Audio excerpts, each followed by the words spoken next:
Cumprimento a todos com a paz do Senhor. Graças a Deus, estamos na presença do Senhor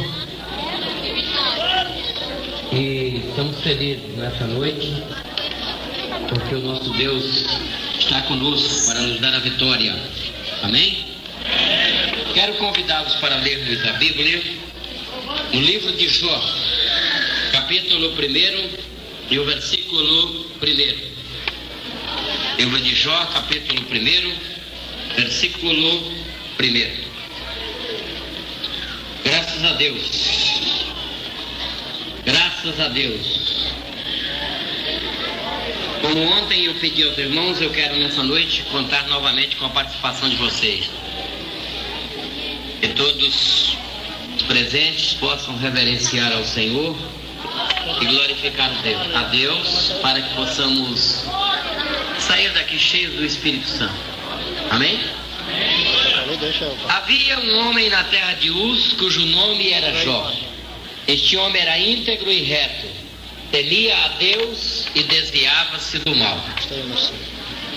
Só esse versículo. Meus irmãos, eu quero falar um pouquinho para vocês nessa noite sobre a vida de Jó. Outro dia eu estava conversando com um determinado irmão e amigo, e ele estava me dizendo o seguinte: e há uma fonte teológica que supõe que o livro de Jó não é, ou a história de Jó não é uma realidade, é apenas uma lenda. E Jó nunca existiu. Deus permitiu que essa lenda fosse inserida no cânon sagrado para estimular a nossa fé nas horas de dificuldade, nas horas de lutas. Então a gente lê a história de Jó, um homem que sofreu muito, e a gente fica animado porque o Jó foi um vencedor.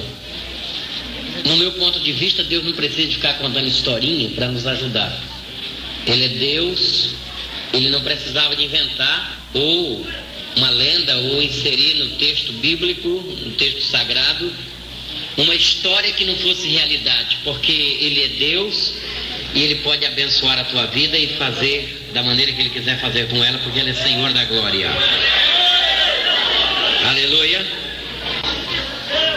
Por outro lado, eu entendo que para sermos crentes de verdade, nós temos que acreditar em milagres, porque o nosso Deus é um Deus de milagres, de coisas sobrenaturais. Se nós acreditarmos apenas nas coisas reais, nós não podemos servir ao Senhor, porque Deus é Deus de coisas sobrenaturais. Por exemplo, outro dia eu estava com um amigo meu e ele estava dizendo para mim: Pastor Jacques, nós estamos estudando uma matéria chamada lógica.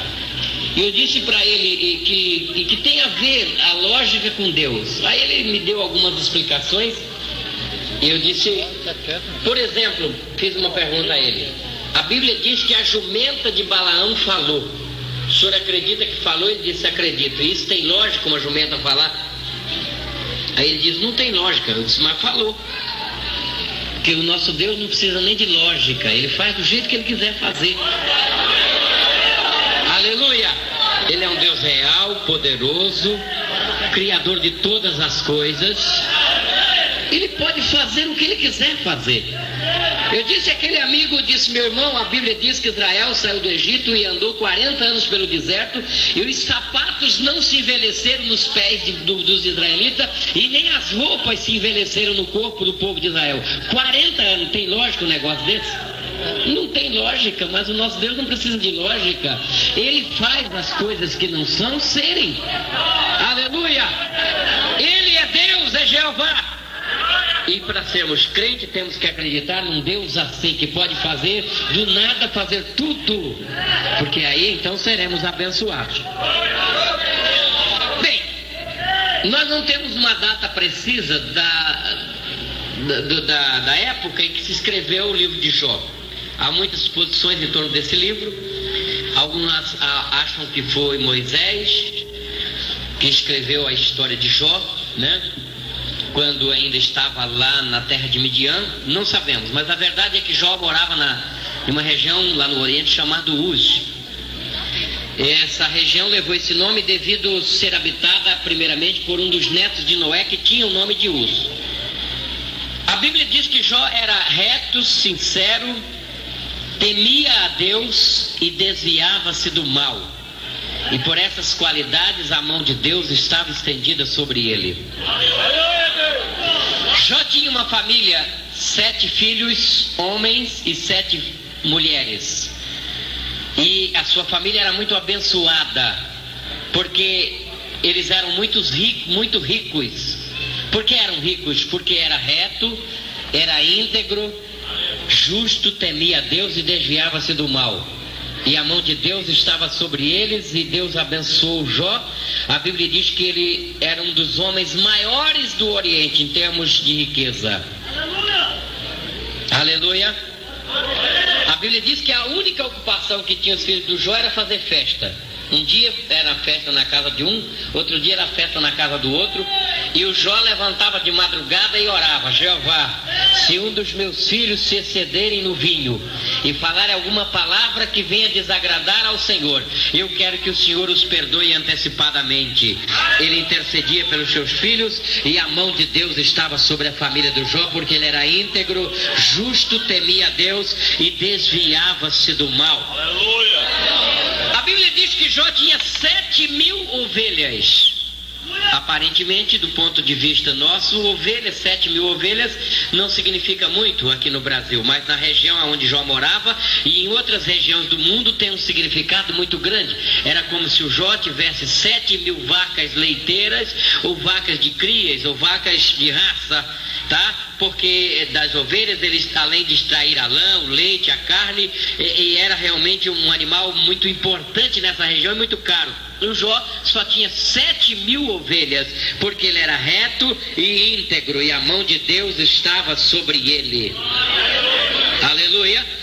A Bíblia diz que o Jó ainda tinha 3.000 camelos, aquele animalzão feio, que aparentemente não tem valor nenhum, um camelo. Mas se você pegar um carro zerinho, importado, mesmo nacional, e for lá no deserto, onde Jó vivia, naquela região, e tentar trocar um carro importado por um camelo de um árabe, ele não vai trocar com você de jeito nenhum, porque lá um camelo vale mais do que um carro zero para nós aqui no Brasil. Ele tinha 3.000 camelos, isso significa que ele tinha equivalente a 3.000 carros zeros, porque ele era reto, íntegro, e a mão de Deus estava sobre ele para abençoá-lo. Aleluia! A Bíblia diz ainda que o Jó tinha 500 juntas de bois, ou seja, 1.000 bois, 500 juntas, bois que trabalhavam na agricultura, na preparação do campo para plantar a lavoura. É claro que na época de Jó não havia tecnologia tão avançada como hoje, ele não tinha maquinários para preparar a terra como existe em algumas regiões do nosso país, mas ainda existe em alguns lugares alguns fazendeiros que preparam terras com animais, e o Jó tinha 500 juntas de bois preparando a terra para a plantação, porque ele era um grande produtor de grãos e ele era reto, íntegro, e a mão de Deus estava sobre ele. Deus o abençoava e ele prosperava. A Bíblia diz que Jó tinha 500 jumentas. É claro que quando nós falamos em jumentos ou jumentas, ficamos logo pensando nesses animais que nós temos aqui no norte, no nordeste e até mesmo no sul do país, em algumas regiões nós chamamos até de jegue, como no estado do Maranhão, que não tem muito valor. Lá no Maranhão, por exemplo, você pode passar na beira da estrada, pegar 2, 3 jegues que atrapalham o trânsito e levar embora, ninguém vai nem atrás, porque você está contribuindo para limpar as pistas, porque eles dormem em pé no meio da estrada e você que tem que sair e andar no mato, porque eles não saem da estrada, eles dormem em pé. Aqueles jegues lá do Maranhão, não sei se que tem, mas lá é assim, dormem em pé no meio da estrada. Outro dia eu estava viajando com um pastor e de vez em quando nós tínhamos que sair da estrada e entrar no mato, porque eles não saem da estrada, eles dormem em pé. Ele disse para mim: mas esses jumentos, é o que nós chamamos lá no sul de jumentos, eles não dormem na estrada e não saem, por que razão? Eu disse: deve ser porque um deles carregou Jesus e agora eles são folgados desse jeito. Carregamos o mestre mesmo, agora quem quiser saia da estrada para a gente ficar dormindo. Bom, só pode. Mas as jumentas de Jó eram jumentas de raça, jumentas que produziam leite caríssima. E o Jó tinha 500 jumentas, porque Deus abençoava o Jó e ele prosperava, porque ele era reto, íntegro, temia a Deus e desviava-se do mal. Aleluia!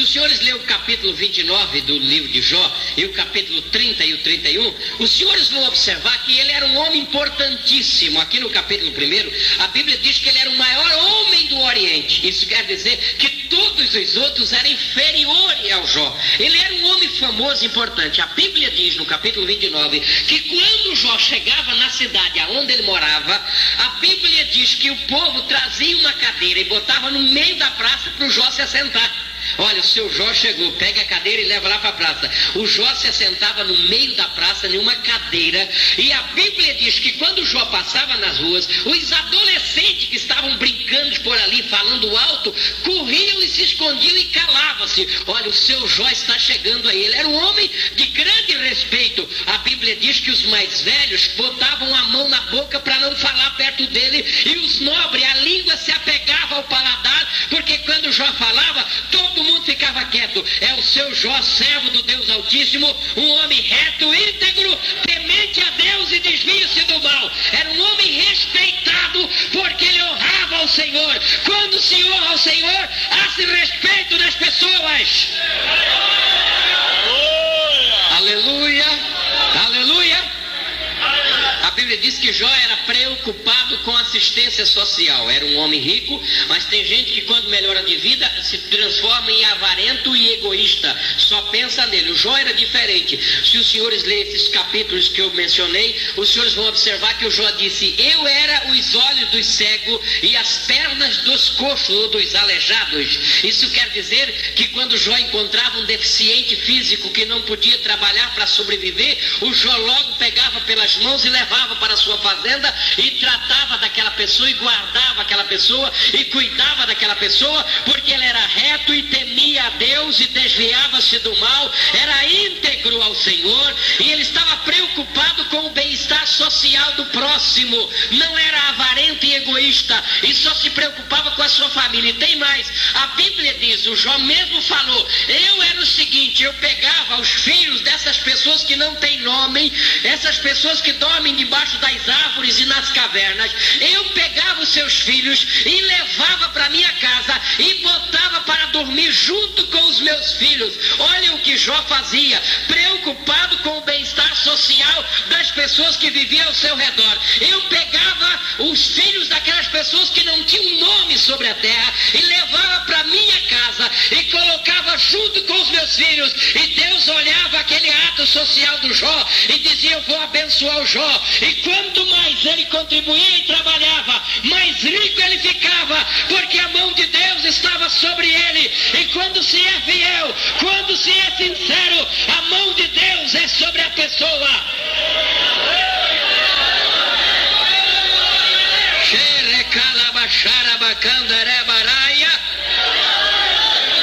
O Jó tinha muitos funcionários. Ao contrário de patrões que às vezes, mesmo sendo crente, é difícil de pagar os funcionários, Jó era fiel no pagamento.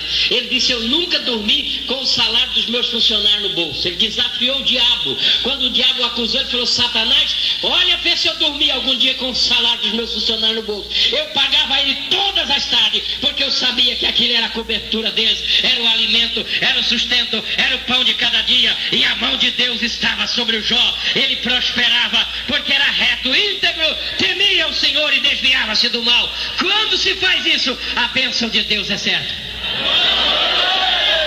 Aleluia! Agora escute. O diabo não estava feliz, contente. Aliás, ele nunca é feliz e nunca é contente. Ainda mais vendo um crente sendo abençoado, aí é que ele fica com raiva, porque existe aquela filosofia diabólica que crente, para ser abençoado, tem que viver sofrendo, penando na miséria. Isso é uma filosofia satânica. É claro que o crente passa a prova, mas toda vez que ele é aprovado, é porque Deus quer abençoá-lo lá na frente. É diferente daquele irmão que entra na prova o dia que vira crente e sai o dia que morre. Tem alguma coisa errada. Tem irmão que tu encontra ele, é novo convertido, pai do senhor, irmão, como é que tá? Tudo bem, irmão? Eu estou numa luta tremenda. Dali 10 anos tu encontra ele de novo, pai do senhor, irmão, como é que vai? Diz, agora é que a luta tá braba. Ele nunca sai da luta, da prova. Aleluia. Eu concordo que Deus tem que me provar. Eu tenho que passar por prova, mas eu passo a prova hoje e amanhã eu já estou na bênção, contando a vitória, porque Deus não pode me provar 24 horas por dia. Deus não é masoquista que fica lá em cima, sentado num trono de glória, vendo você sofrer aqui ele achando graça. Eu não creio num Deus assim.